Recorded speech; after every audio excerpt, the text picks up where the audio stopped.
کے اے مسافر منزل تیری قبر ہے، منزل تیری قبر ہے، منزل تیری قبر ہے۔ دنیا کے اے مسافر منزل تیری قبر۔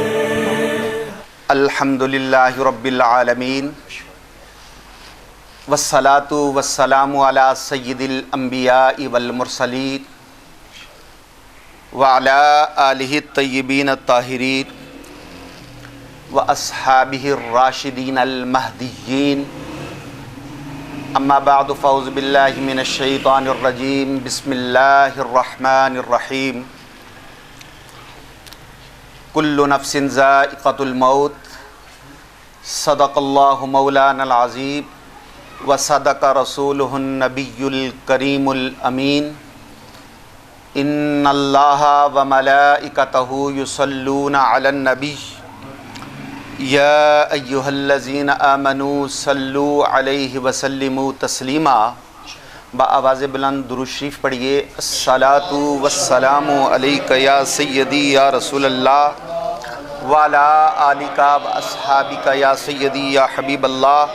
الصلاۃ والسلام علیک یا خطیب الانبیاء والمرسلین وعلی آلک واصحابک یا رحمۃ للعالمین۔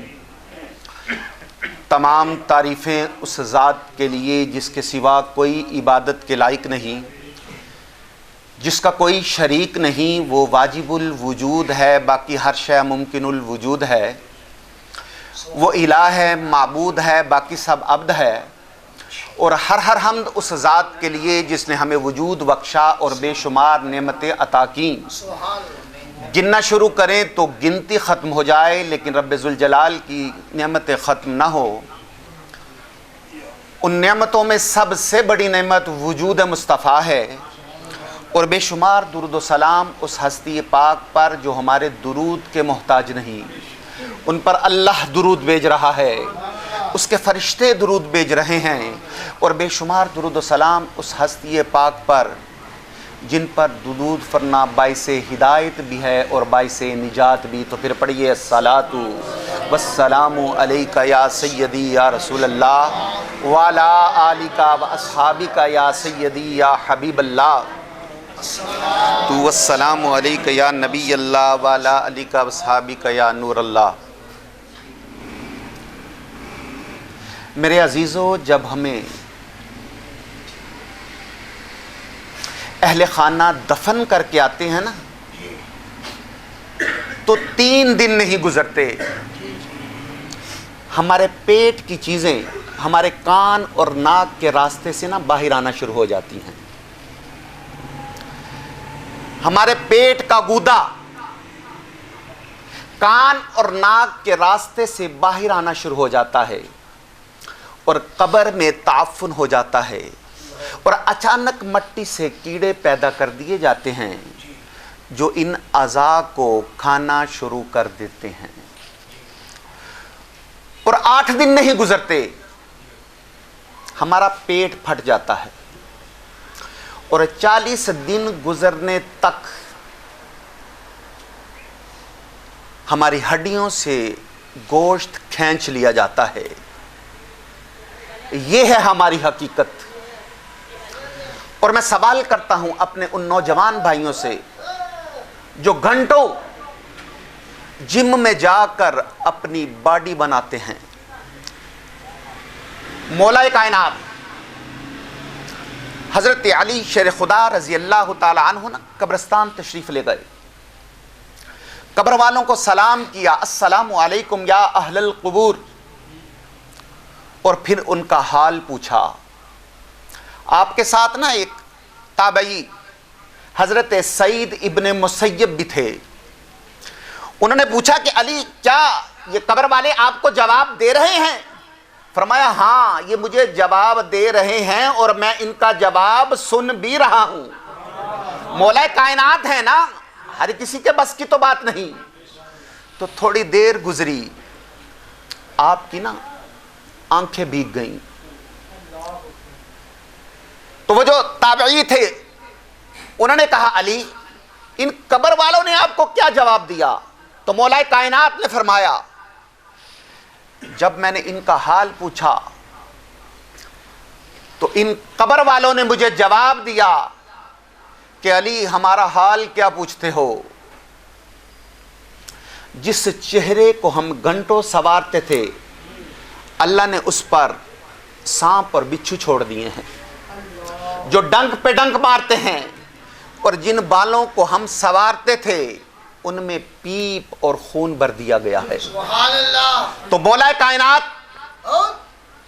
کی آنکھوں میں آنسو آ گئے. وقت کے صحابی داماد رسول قبر کا ذکر سن کر روتے ہیں. اور آج ہماری کیا حالت ہے؟ ہماری آنکھیں کیوں نہیں بھیگتی؟ ہمارا دل کیوں نہیں موم ہوتا؟ اس وجہ سے کہ ہم دنیاوی معاملات میں اس قدر مصروف ہو چکے ہیں کہ ہم اپنا آخری سفر بھی بھول بیٹھے ہیں. ہم جانتے ہیں آپ ہماری تقریر سنیں یا نہ سنیں، آپ کسی عالم دین کا بات سنیں نہ سنیں، لیکن آپ کو آخر جانا ہے. آپ انکار کریں یا اقرار کریں، آپ مانیں یا نہ مانیں، لیکن بہرحال موت کو تو آنا ہی ہے. ہم نے اپنے ان قدوں پر بڑے بھاری بھرکم جسم اٹھائے ہیں، بڑے بڑے مالدار لوگوں کو ان کندھوں پر اٹھایا ہے، لیکن جب کسی جنازے میں جائیں نا تو احساس ہوتا ہے کہ کفن کی کوئی جیب نہیں ہوتی. ہم اپنے کسی عزیز مردے کو دفن کر کے آئیں تو اس کے ساتھ کوئی 100 200 500 1000 2000 کے نوٹ نہیں رکھتے، اور رکھنے چاہیے بھی نہیں، اس لیے کہ ہمارا یہ عقیدہ ہے کہ یہ نوٹ یہ سکے وہاں پر کام نہیں آئیں گے. وہ ایک الگ دنیا ہے اور وہاں پر حساب و کتاب بھی الگ طرح کا ہے. ملائکہ آتے ہیں جو نہ تو رشوت لیتے ہیں اور نہ کسی سفارش کو مانتے ہیں. یفعلون ما تؤمرون، وہ صرف اتنا ہی کرتے ہیں جتنا ان کو حکم دیا جاتا ہے. تو میرے عزیز بھائیوں، ہمارے پاس وقت بہت کم رہ گیا ہے، بہت کم رہ گیا ہے، اور ہمارے پاس کوئی ایسی چیز نہیں جو ہم ساتھ لے کے جا سکیں. مجھے نا ایک واقعہ بڑا جھنجھوڑتا ہے. میں اسی طرح ایک نا اصال ثواب کی محفل میں گیا تو علامہ صاحب نا بیان کر رہے تھے کہ میرے ایک دوست تھے حاجی صاحب، بہت امیر، بہت مالدار اور بہت پرہیزگار تھے، متقی تھے. ان کا نا ایک ہی بیٹا تھا اور بچپن سے ہی انہیں اس کو نا انگلش میڈیم سکول میں داخل کروایا، اور اس کے بعد ٹاپ کالجز اور یونیورسٹیز میں تعلیم دلوائی، حتیٰ کہ اعلیٰ تعلیم حاصل کرنے کے لیے نا اسے انگلینڈ بھجوایا. اور اچانک اس لڑکے کو بون کینسر ہو گیا، پتہ ہی نہ چل سکا. پتہ اس وقت چلتا جب لاسٹ سٹیج ہے، کچھ کر بھی نہیں سکتے. پہلے تو انگلینڈ میں اس کا علاج کروایا، لیکن جب وہاں سے مایوس ہوئے تو وطن واپس لوٹے. اور 24-25 سال کا کڑیل جوان بستر مرگ پر ہے اور گل گیا ہے. اور حاجی صاحب نمازوں میں نا اپنے بچے کے لیے دعائیں کرواتے ہیں. تو وہ بچہ بستر پر لیٹا ہوا ہے اور ایک دن اپنے باپ سے کہنے لگا کہ ابا جان، وہ جو میں نے اسناد حاصل کی تھی، وہ جو میرے سرٹیفکیٹس تھے، میری شیلڈز تھیں، وہ کہاں ہیں؟ تو باپ کہنے لگا کہ بیٹا وہ میں نے سنبھال کے رکھے ہیں. کہا ابا جان وہ لائیے، میں انہیں دیکھنا چاہتا ہوں. تو باپ ان سرٹیفکیٹس کو لے کر آیا اور کہنے لگا کہ بیٹا یہ تیرا میٹرک کا سرٹیفکیٹ ہے، یہ تیری ایف اے کی سند ہے جو تو نے فلاں اسکول فلاں کالج سے حاصل کی تھی، اور یہ تیری شیلڈ ہے جو تو نے انگلینڈ سے حاصل کی تھی. تو بیٹا حسرت کی نگاہ سے نا ان سرٹیفکیٹس کو دیکھ رہا ہے اور کہتا ہے کہ ابا جان مجھے بتائیے کہ ان میں کون سا ایسا سرٹیفکیٹ ہے جو میں منکر اور نکیر کو دکھاؤں تو وہ مجھے چھوڑ دے. میں جانتا ہوں کہ مجھے بون کینسر ہے، میں بچنے والا نہیں، میرے پاس کچھ دن بچے ہیں، لیکن ابا جان مجھے بتائیے کہ ان میں کون سا ایسا سرٹیفکیٹ ہے جو میں قبر میں منکر اور نکیر کو دکھاؤں تو وہ مجھے چھوڑ دے. تو باپ کہتا ہے کہ میرے قدموں تلے سے نا زمین نکل گئی کہ میں نے اپنے بیٹے کو قرآن و حدیث کی تعلیم تو نہیں دلوائی تھی، لیکن ناظرہ قرآن پڑھایا تھا، اسے کوئی صورت یاد نہیں تھی. اسکول کالج اور انگلینڈ کی تعلیم پر میں نے اس پہ پیسے خرچ کیے تھے، لیکن اسے کوئی صورت یاد نہیں تھی. تو امام الانبیاء کے غلاموں، وہ بچہ ہمیں ایک میسج، ایک درس دے گیا کہ اگر اللہ نے کسی کو اولاد دی ہے تو وہ اسے ریسنگ گھوڑا نہ بنائے، ریس کا گھوڑا نہ بنائے کہ دوڑاتا رہے، کہ وہ دوڑتا رہے اسکول کالج اور بس. لیکن یاد رکھیں، ہر باپ کو چاہیے کہ وہ اتنا تو کر جائے کہ جب اس کا بیٹا قبر میں جائے تو آقا کریم تشریف لائیں اور وہ پوچھیں کہ میرا غلام میرے لیے کیا لایا ہے، تو وہ کہہ سکے کہ حضور میں آپ کا ہوں اور آپ کے لیے دنیا چھوڑ آیا ہوں. لیکن ہماری اتنی حیثیت نہیں کہ ہم یہ کہہ سکیں. امام الانبیاء کے غلاموں، اس بات کو یاد رکھو کہ آج مختلف حالات ہیں کہ کل بروز قیامت ہم سے سوال ہونے والا ہے، مجھ سے سوال ہوگا، آپ سے سوال ہوگا، ہم سب سے سوال ہوگا. اللہ تبارک و تعالی نے یہ پوچھ لیا، کیا نوجوان تیری 20 سے 25 سال کی زندگی تھی یا 25 سے 30 سال کی تیری زندگی تھی، تو جوان تھا، تیرے پاس ہمت تھی، طاقت تھی، تو نے یہ اپنی زندگی کا عرصہ کیسے گزارا؟ اور یاد رکھیے ہر دن کے بارے میں سوال ہوگا. تاجدار کائنات نے ارشاد فرمایا کہ میدان محشر سے اس وقت تک کوئی ہٹ نہیں سکتا جب تک اپنی جوانی کے بارے میں حساب نہ دے دے. تو اپنی جوانی کا حساب دینا ہوگا. یہ بات ذہن میں رکھیے گا. اگر اللہ تبارک و تعالی نے یہ پوچھ لیا کہ اے نوجوان، میرے نبی کی شان میں گستاخی ہو رہی تھی، میرے نبی کے خاکے بنائے جا رہے تھے، اس وقت تو کیا کر رہا تھا؟ تو کیا آپ یہ جواب دیں گے کہ میں جم میں اپنی باڈی بنا رہا تھا، اپنی برتھ ڈے منا رہا تھا، دعوتیں اڑا رہا تھا، کرکٹ میچ دیکھ رہا تھا، فٹ بال کا میچ دیکھ رہا تھا؟ ہونا تو یہ چاہیے کہ جب ہم اپنے نبی کی شان میں گستاخی کا سنیں تو ہمیں سالن پھیکا لگنا لگ جائے، ہمیں سالن پھیکا لگنے لگ جائے، ہمارا چین، سکون، نیند سب غارت ہو جائے. یہ تو میں آپ کو سمجھانے کے لیے عرض کر رہا تھا نا،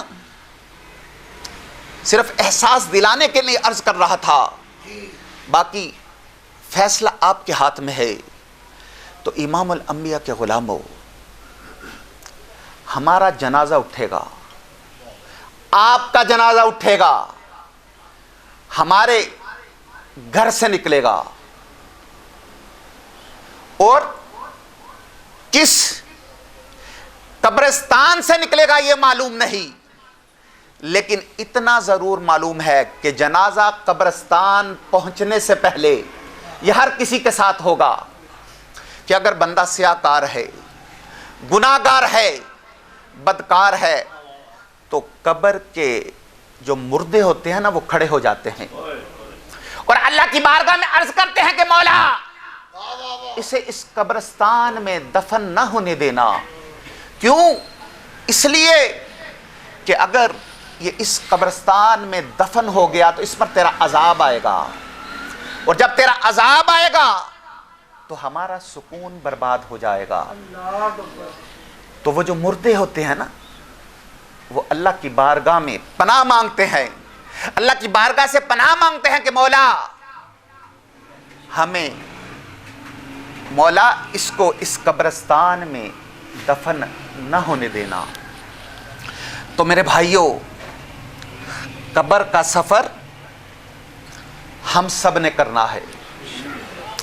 آج بجلی چلی جائے نا تو جنریٹر کا انتظام ہونا چاہیے, پنکھا چلانے کے لیے یو پی ایس ہونا چاہیے, اور جس کو بجلی کے بغیر, لائٹ کے بغیر نیند نہ آتی ہو, جس کو نرم بستر کے بغیر نیند نہ آتی ہو, اور جس کو بجلی کے بغیر نیند نہ آتی ہو,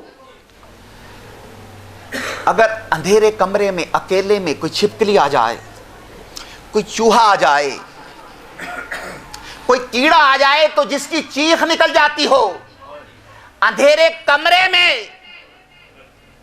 اکیلے میں جس کو, تو ذرا سوچئے ہم جیسا کمزور شخص جب قبر میں اتارا جائے گا تو اللہ نہ کرے وہاں پر جہنم کی آگ بڑکا دی گئی, اللہ نہ کرے وہاں پر سانپ اور بچھو آ گئے. امام الانبیاء کے غلاموں, ہمارے جسم پر ایک کیڑا آ جائے نا تو ہم اسے فوراً ہٹا دیتے ہیں, لیکن یاد رکھیے قبر میں بندے کے جسم پر کیڑے رینگ رہے ہوں گے لیکن طاقت نہیں ہوگی کہ وہ ان کو ہٹا سکے. قبرستان میں جانے کا اتفاق تو ہر کسی کو ہوا ہوگا, اور یہ جو قبریں باہر سے ایک جیسی دکھتی ہیں نا یہ اندر سے ایک جیسی نہیں ہوتی. نعرہ تکبیر, نعرہ رسالت, نعرہ حیدری, نعرہ غوثیہ, آستانیہ محدث قصوری. پتی پتی پھول پھول یا رسول یا رسول, پتی پتی پھول پھول یا رسول یا رسول, حضور سیدی فضان داتا گنج بخش زندہ باد, فضان گنج بخش زندہ باد, فضان گنج بخش. زندہ باد. تو میں عرض کر رہا تھا کہ قبرستان جانے کا اتفاق تو آپ سب کو ہوا ہوگا. ہمیں جو قبریں باہر سے ایک جیسی نظر آتی ہیں نا وہ اندر سے ایک جیسی نہیں ہوتی. آپ غریبوں کے محلے میں چلے جائیں تو ان کے مکانات, ان کا طرز زندگی دیکھ کر پتہ چلتا ہے کہ یہاں پر غریب لوگ رہتے ہیں. اور اگر کسی امیر کی سوسائٹی, امیروں کی سوسائٹی میں چلے جائیں تو ان کی کوٹھیاں, بنگلے, کاریں, ان کا طرز زندگی دیکھ کر پتہ چلتا ہے کہ یہاں پر امیر لوگ, سکون سے رہنے والے لوگ رہتے ہیں. لیکن میرے بھائیوں, جو قبریں باہر سے ایک جیسی دکھتی ہیں وہ اندر سے ایک جیسی نہیں ہوتی. ہر قبر کی داستان جدا ہے. کسی کی قبر میں جنت کی کھڑکی کھلی ہے, کوئی جنت کے مزے لوٹ رہا ہے, اور کوئی قبر میں جلوہ مصطفیٰ میں گم ہے. کسی کی قبر, کوئی قبر میں نم کنومت العروس کے مزے لوٹ رہا ہے, اور کسی کی قبر اس کو ایسے دبا رہی ہے جیسے ماں پیار سے گود میں اپنے بچے کو دباتی ہے. اور اسی قبرستان میں کسی کی قبر میں جہنم کی کھڑکی کھلی ہے, کسی کی قبر میں سانپ اور بچھو ہیں. اور تاجدان کائنات نے عذاب کی ایک صورت یہ بھی بتائی کہ بے نمازی کو قبر ایسے دبائے گی کہ اس کی پسلیاں ایک دوسرے میں پیوست ہو جائیں گی،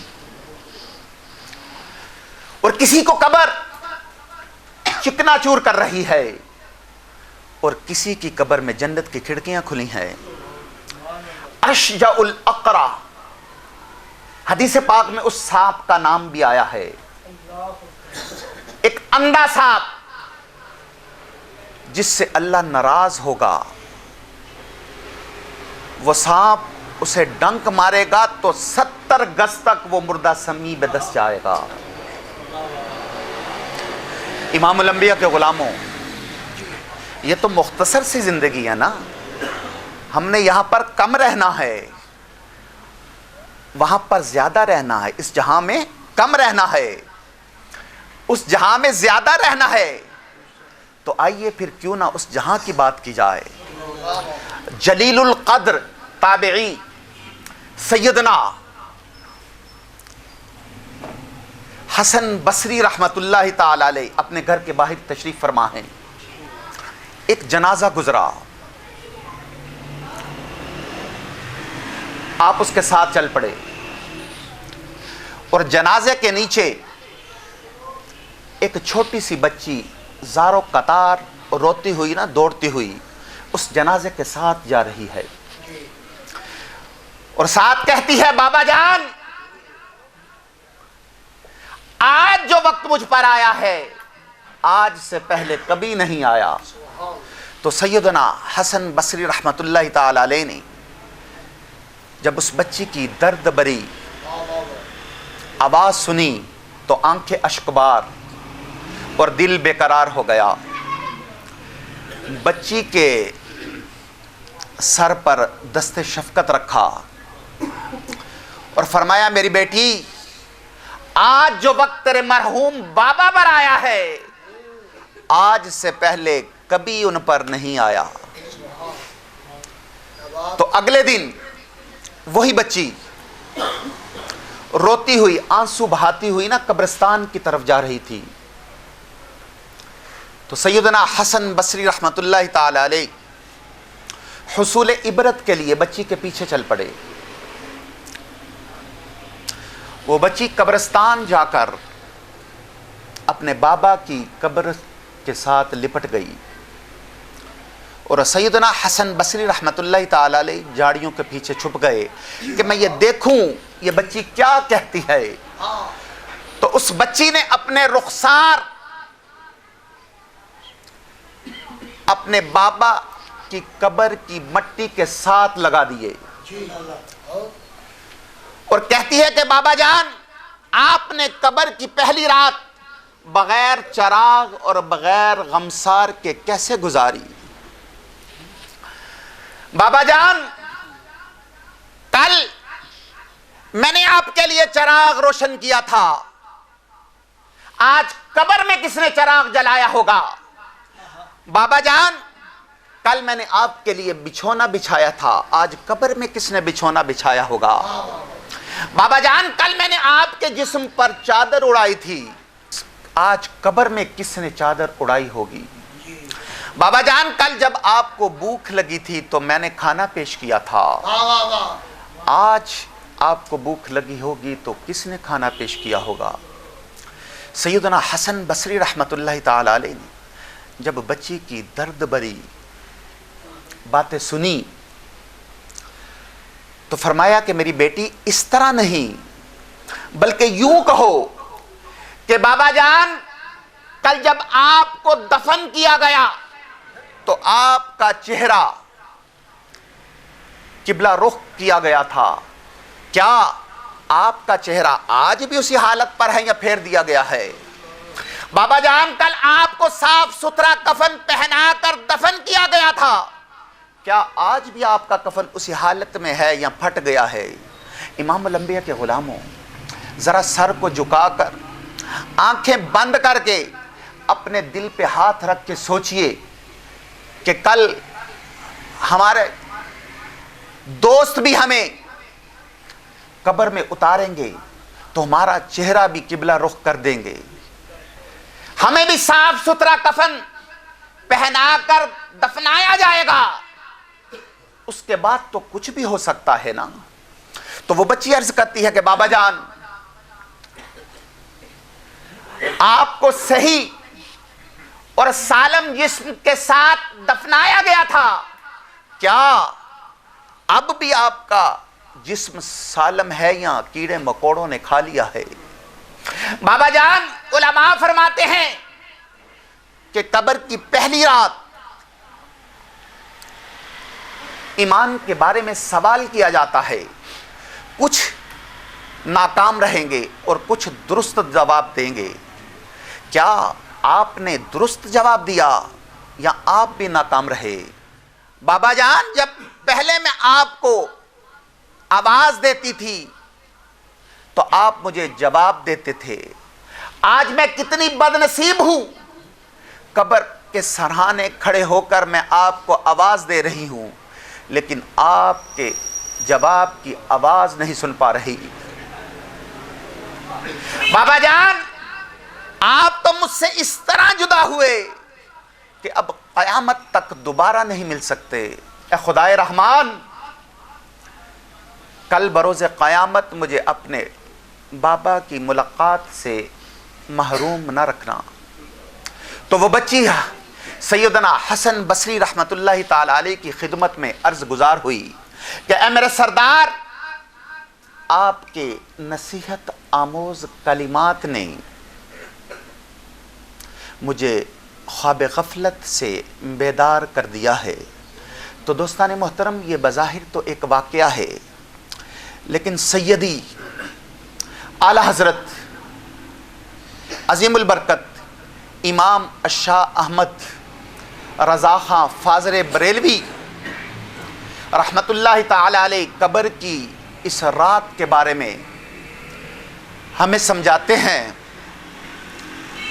ارے یہ بیڑیوں کا بل ہے, شام آ گئی سر پر, کہاں سویا ہے مسافر, ارے کتنا لا ابالی ہے.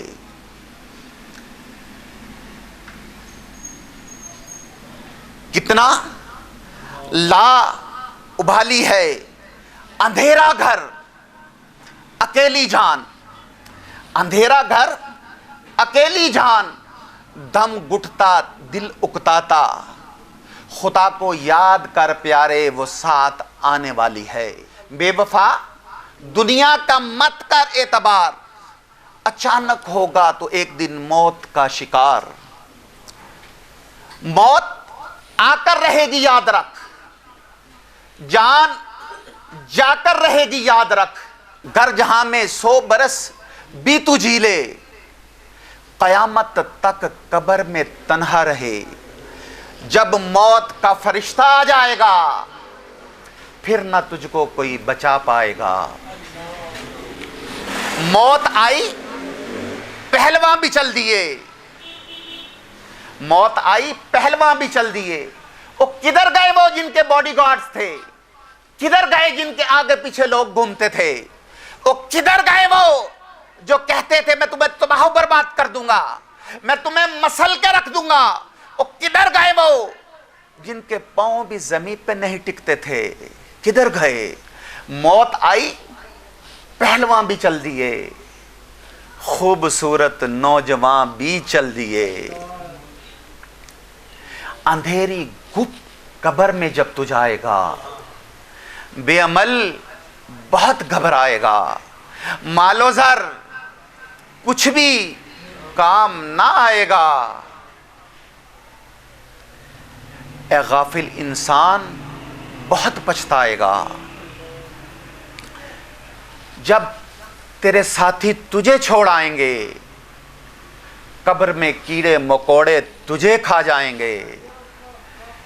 اندھیری قبر میں تیرا کفن پھٹ جائے گا, قبر میں تیرا نازک بدن پھٹ جائے گا. ہمیں کوئی کیڑا کاٹ جائے نا تو ساری رات نیند نہیں آتی, کوئی مچھر کاٹ جائے, کوئی کھٹمل بستر میں گھس جائے تو ساری رات نیند چین سکون غارت ہو جائے گا. تو سوچیں اس وقت کو جب ہمارا بدن پھٹ جائے گا اور ایک ایک بال جھڑ جائے گا. آج لوگوں کا نا مختلف طرز زندگی ہے. کوئی کہتا ہے کہ میں کنال کے گھر میں رہتا ہوں, کوئی کہتا ہے میں 2 کنال کے گھر میں رہتا ہوں, کوئی کہتا ہے میں 3-4 کنال کے گھر میں رہتا ہوں, کوئی کہتا ہے میں غریب ہوں, میں 1-1.5 مرلے کے گھر میں رہتا ہوں, میں جھونپڑی میں رہتا ہوں, میں فلیٹ میں رہتا ہوں. تو لوگوں کا مختلف طرز زندگی ہے. لیکن تاجدار کائنات نے فرمایا, حدیث پاک کا خلاصہ ہے کہ قبر صرف 2 طرح کی ہے, یا تو جنت کے باغوں میں سے باغ ہوتی ہے اور یا جہنم کے گڑھوں میں سے گڑھا ہوتی ہے. تو امام الانبیاء کے غلاموں, آج میرے کتنے بزرگ میرے بھائی بیٹھے ہوئے ہیں, کیا ہم نے ایسے عمل کر لیے, اتنی نیکیاں کر لی, کیا گناہوں سے پاک زندگی گزار لی کہ ہمارے دل سے آواز آ رہی ہے کہ ہماری قبر جنت کا باغ بن جائے گی؟ اگر آواز آ رہی ہے تو ٹھیک ہے, اور اگر آواز یہ آ رہی ہے نہیں ابھی میرے پاس بڑا وقت ہے, ابھی نیکیاں کرنی ہے, اگر ابھی مر گیا تو پھنس جاؤں گا, ابھی توبہ کرنی ہے, تو میرے بھائیوں ابھی وقت نہیں. ویسے تو موت کا ایک پل کا بھی پتہ نہیں, لیکن یاد رکھیں کہ آج اس بات کی فکر کر لیں, آج کی رات اپنی قبر کی فکر کر لیں. آج ہمیں فکر ہے تو ہمارا گھر اچھا ہونا چاہیے, ہمارا کاروبار بہترین ہونا چاہیے, لیکن اس بات کی کوئی فکر نہیں کہ قبر بھی ٹھنڈی ہونی چاہیے, روشن اور ہوادار ہونی چاہیے, میری قبر بھی نرم ہونی چاہیے, روشن اور منور ہونی چاہیے. آئیے آج کی رات اپنی قبر کی فکر کر لیں, اس قبر کی فکر جس میں اکیلے ہم نے آنا ہے, کسی نے ساتھ نہیں آنا.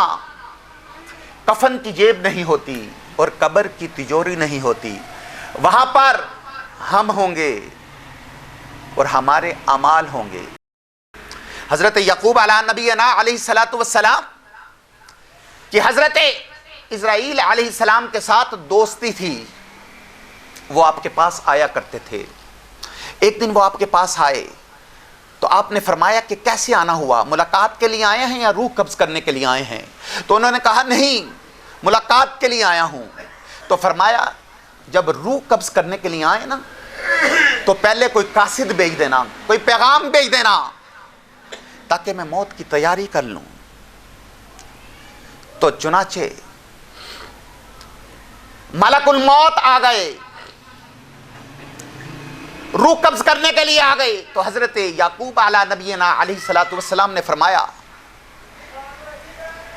کہ آپ نے تو کہا تھا کہ پہلے میں کوئی قاصد بھیجوں گا, کوئی پیغام بھیجوں گا, کوئی انڈیکیشن دیں گے. تو اے نوجوانوں سنو, ملک الموت کا جواب سنو کہ سیاہ بالوں کے بعد سفید بال, جسمانی طاقت کے بعد کمزوری, سیدھی کمر کے بعد کمر میں جھکاؤ. اے یعقوب علیہ السلام, یہ میرا قاصد نہیں تو اور کیا ہے, یہ موت کا پیغام نہیں تو اور کیا ہے. اور ہاں, آج انسان اپنے آپ کو بوڑھا ماننے کو بھی تیار نہیں, کہتا ہے یہ بال نزلے سے سفید ہوئے ہیں. تو امام الانبیاء کے غلاموں, میرے بزرگ, بہت سے ایسے بزرگ بیٹھے ہوئے ہیں جن کے بال سفید ہو چکے, نظریں کمزور ہو چکی, اب چشمے لگ چکے, اب پیپر قریب سے نزدیک سے نہیں پڑھا جاتا, ذرا دور کرنا پڑتا ہے. تو یہ موت کا پیغام ہے, یہ موت کا قاصد ہے.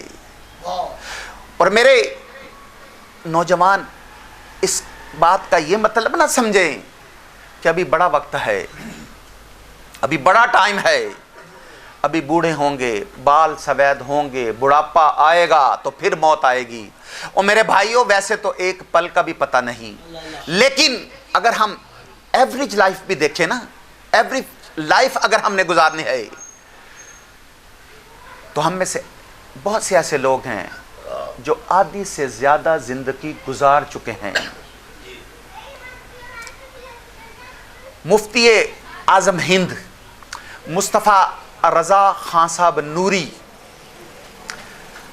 آپ ہمیں سمجھاتے ہیں کہ ریاضت کے یہی دن ہیں، بڑھاپے میں کہاں فرصت. ریاضت کے یہی دن ہیں، بڑھاپے میں کہاں فرصت. جو کرنا ہے اب کر لو، ابھی نوری جمع تم ہو. کہ پتہ نہیں بڑھاپا ملنا بھی ہے کہ نہیں.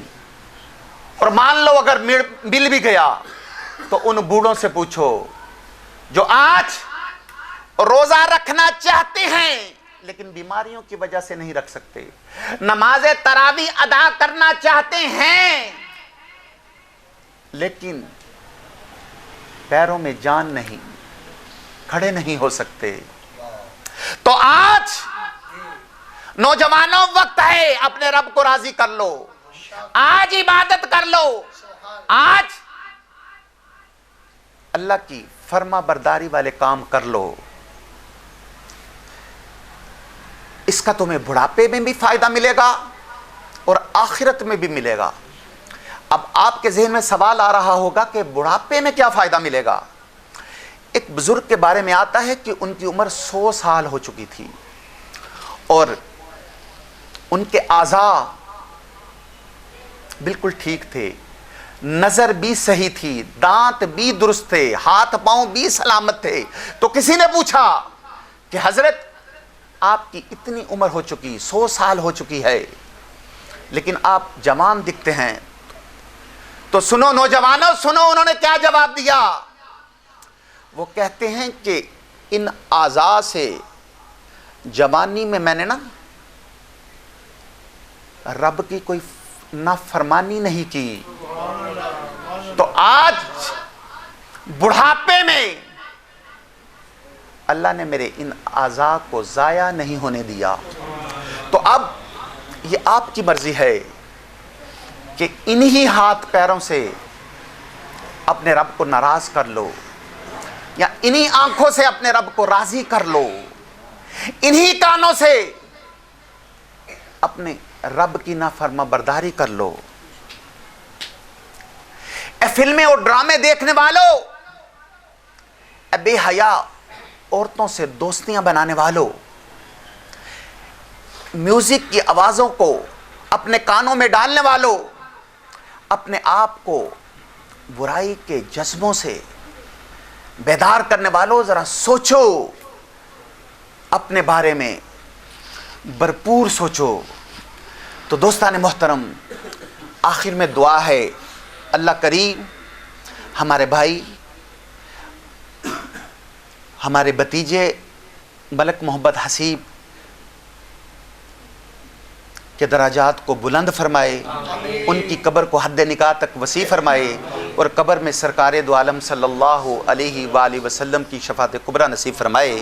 اور ساتھ ہی ساتھ میرے شیخ کامل، میرے دادا حضور مفتی پاکستان ابو الاولیاء شیخ الحدیث و تفسیر پیر طریقت رہبر شریعت حضرت پیر مفتی محمد عبداللہ قادری اشرفی رضوی رحمۃ اللہ تعالی علیہ المعروف محدث قصوری اور قبلہ والد گرامی شبی قبلہ شیخ الحدیث پیر طریقت رہبر شریعت شیخ الحدیث و تفسیر عالم مبلغ اسلام حضرت پیر مفتی محمد صفدر علی قادری رحمۃ اللہ تعالی علیہ، آپ کے مرکز پر کروڑوں انوار و تجلیات کا نزول ہوتا رہے اور آپ کا فیضان تا قیامت جاری و ساری رہے. وآخر دعوانا ان الحمد للہ رب العالمین.